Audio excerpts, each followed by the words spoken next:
लोकशाही मराठीच्या पाहणीत म्हाडाच्या झोपडपट्टी सुधार मंडळाचा आणखी एक घोटाळा उघड। चांदिवलीत एकाच भिंतीच्या 4 भिंती दाखवत तब्बल 3 कोटींचा घोटाळा। 2014-15 ला पूर्ण झालेलं काम पुन्हा 2022-23 लाही दाखवण्याचा प्रकार।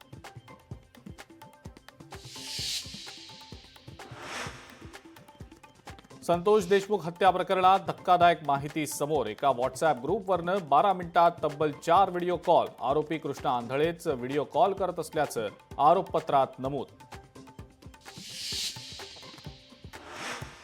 विधानसभेत मराठी भाषेच्या मुद्द्यावरनं गदारोळ। घाटकोपरमधील भाषा गुजराती या वक्तव्याचा विरोधकांकडनं निषेध। मुख्यमंत्र्यांकडनं मराठी भाषेबाबत निवेदन।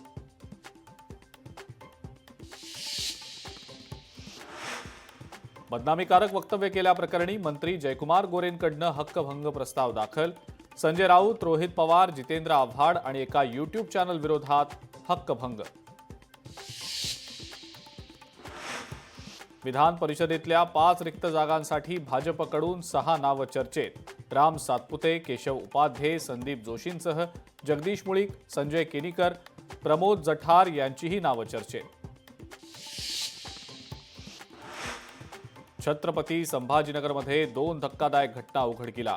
19 वर्षीय तरुणाचा 36 वर्षीय महिलेवर कटरनं हल्ला, तर एका आजी आजोबांनी 14 वर्षांच्या नातीला पैशांसाठी विकल्याचा प्रकार।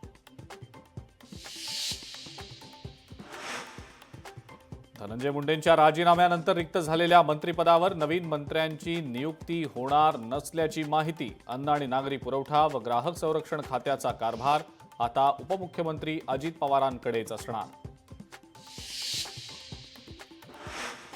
आणि अंजली दमानिया यांच्या एका पोस्टमुळे खळबळ माजण्याची शक्यता। एका व्यक्तीचा कारच्या बोनेटवर नोटांचं बंडल फेकतानाचा व्हिडिओ व्हायरल।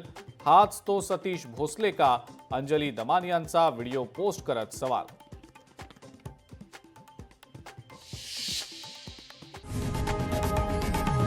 लोकशाही मराठी ऐका, पहा, जागरूक रहा।